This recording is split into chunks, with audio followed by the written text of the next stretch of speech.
Hello मित्रांनो, कसे आहात? मी मंगेश सर विद्यम अकॅडमीच्या लेक्चर सिरीजमध्ये तुमचं स्वागत करतो आहे.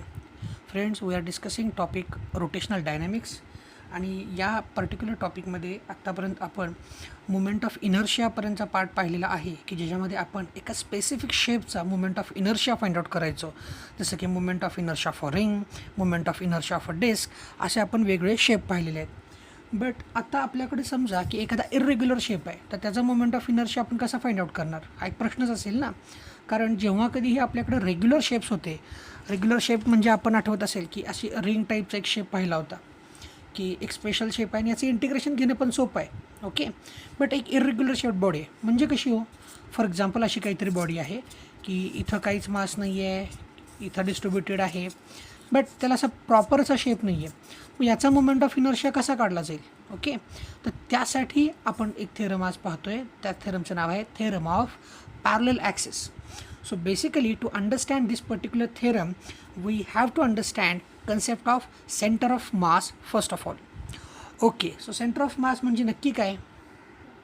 म्हणून आता आपण एक ऑब्जेक्ट कन्सिडर करूया, जसं की हा डिस्क आहे. या डिस्कवरती मी एक सर्टन पॉईंटला डिस्क होल्ड करतो आहे. ओके, सगळ्यात सोपं सर्कल आहे, सो सेंटरला मी होल्ड केलं आहे. नाव the object can easily rotate around this particular axis of rotation. Okay, मग या ॲक्सिस ऑफ रोटेशनच्या अराउंड हा जेव्हा इझिली रोटेट होते त्यावेळेला आपण असं म्हणू शकतो की ह्या ऑब्जेक्टचं जे काही मास आहे ते या सेंटरपासून जेवढं उजवीकडं आहे तेवढंच डावीकडं आहे, जेवढं अपवर्ड आहे तेवढंच हे डाऊनवर्ड आहे. So centre of mass is a point where whole mass of the body is suppose to be concentrated. मी सपोज टू बी म्हणतो आहे, रिअली असेल असं काही नाही.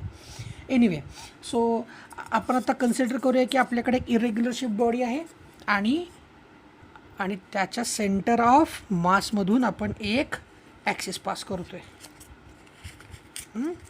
तर मान्य करू की आपण ही बॉडी आहे आणि हा जो पॉईंट आहे त्याचा सेंटर ऑफ मास आहे आणि ज्यातून एक आपण हा ॲक्सिस पास केला. Now I can say the body is going to rotate around the center of mass and the axis is passing through that particular center of mass and this axis is known as axis of rotation. इथंपर्यंतच्या गोष्टी आपल्याला कळाल्या. पण अशासाठी सुद्धा आपल्याला moment of inertia मिळवणं सोपं आहे, कारण हा सेंटर ऑफ मासच्या अराउंड आहे सगळं काही ना. मग इथं जेवढं राईट साईडला मास आहे तेवढं लेफ्ट साईडला जेवढं अपवर्ड आहे डाऊनवर्ड आहे असं मी मगाशीही सांगितलं. सो इव्हनली डिस्ट्रीब्युटेड असतं सेंटर ऑफ मासमध्ये. बट जर आपण एक दुसराच ॲक्सिसचा विचार केला तर, म्हणजे कसा, समजा आपला ऑब्जेक्ट सेंटर ऑफ रोटेट होतं आहे बट ॲक्सिस जो आहे तो सेंटर ऑफ मासमधून नाही तर दुसरीकडून कुठून जातो आहे. आधीचा तर ॲक्सिस वेगळा होता, आधीचा कसा होता ॲक्सिस, असा काहीतरी होता. आता दोन ॲक्सिसबद्दल आपण बोलतो आहे ना. मग हे जे दोन ॲक्सिस आहेत जे ऑब्जेक्टमधून पास झालेले आहेत. ओके, मग पहिल्यांदा मुवमेंट ऑफ इनर्शिया कोणासाठी बघितला आपण, हा जो ॲक्सिस दिसतो तो जो सेंटर ऑफ मासमधून पास झाला. बट आता आपण नवीन फॉर्म्युला बनवणार आहोत, तो कुठून पास होतो आहे, एका जनरल पॉईंटपासून. परंतु एक कंडिशन आपण काय ठेवतो आहे, हे दोन्ही axis these are parallel to each other.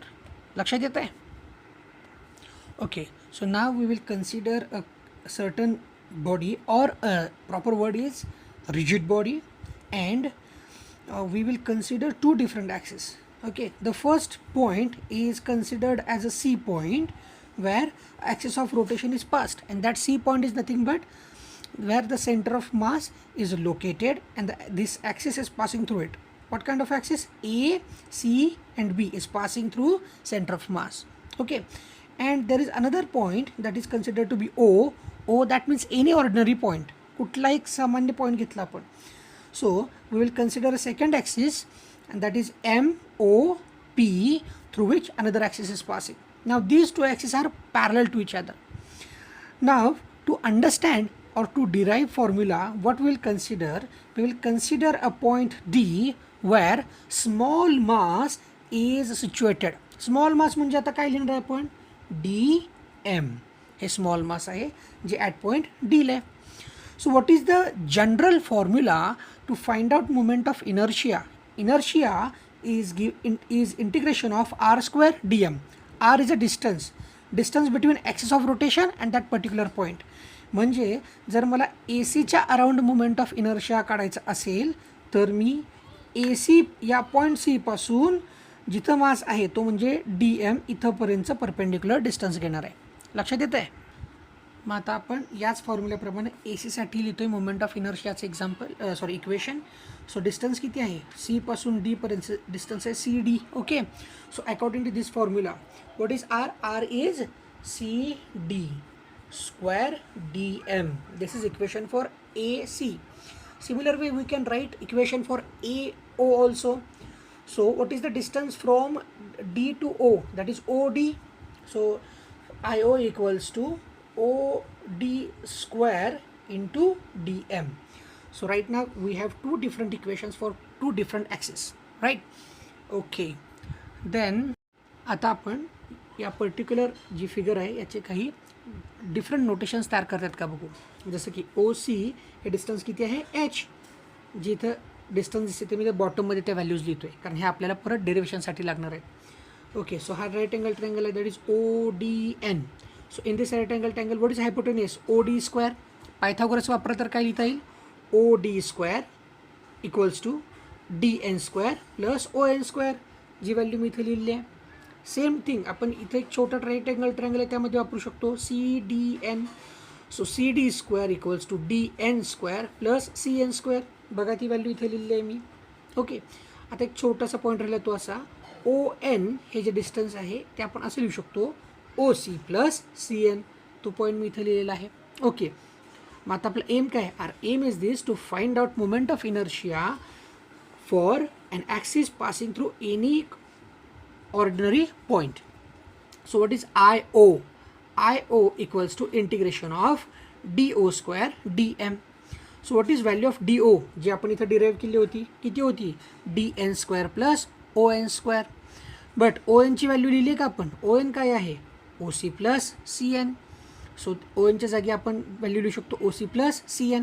आणि ही जी ब्रॅकेट आहे याला आपण a प्लस बी ब्रॅकेट स्क्वेअरनुसार एक्सपांड करणार आहोत. ए प्लस बी स्क्वेअर काय लिहितो, A square plus 2ab plus B square. प्रमाणाचं एक्सपान्शन काय होईल, O C square plus 2NC CO plus O C, जी इथं मी टर्म लिहिली आहे sorry NC square. So finally काय झालं बघू, DN square plus OC square plus 2NC CO plus NC square ब्रॅकेटच्या बाहेर DM. आता आपण काय करणार आहोत, हे जे सगळे टर्म्स आहेत त्यासाठी आपण वेगळे नोटेशन जे बनले ते वापरणार आहोत. So DN square plus NC स्क्वेअरसाठी आपण काहीतरी फॉर्म्युला बनवला आहे का, तो काय आहे बघा, DN स्क्वेअर प्लस NC स्क्वेअरसाठी काय बनवलेलं आहे DC स्क्वेअर. ओके, लक्षात येते का बघा, DC square is equal to NC square plus DN square. So या DN आणि NC जागी मी काय लिहितोय DC स्क्वेअर. लक्षात आलं. देन आता आपल्याकडं अजून एक टर्म कुठली आहे OC. OC म्हणजे किती आहे, OC is nothing but H. So for OC I will write directly H square. आता राहिली कुठली टर्म ही ना 2NC/CO. 2NC as it is ठेवले, OC किंवा CO म्हणजेच किती आहे H आहे ना. तर अशा पद्धतीनं आपलं नवीन इक्वेशन बनलं. आता आपलं नवीन टास्क काय असेल, नवीन टास्क असा असेल की ही जी या ज्या टर्म्स आहेत त्यामध्ये इंटिग्रेशन प्रत्येकाचं सेपरेट करून घेतलं. 3 टर्म आहेत ना 1 2 3. सो 3 इंटिग्रेशन इक्वेशन बनले का बघा.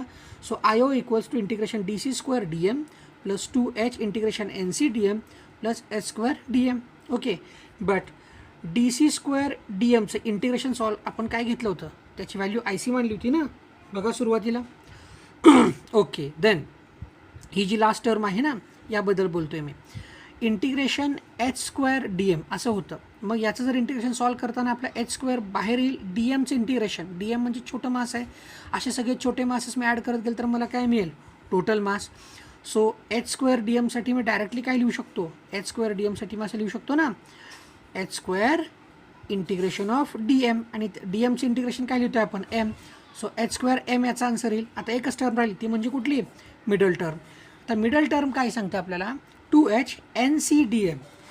आता यामध्ये काय होतं, मिडल टर्मसाठी आपल्या ॲक्स ऑफ रोटेशनपासून हे डिस्टन्स घेतो आपण NC किंवा ज्याला आपण म्हणतो CN. ॲक्स ऑफ रोटेशनच्या अराउंड जे कुठलं डिस्टन्स आहे हे सिमेट्रिक असतं किंवा डिस्ट्रीब्युशन हे सिमेट्रिक असतं.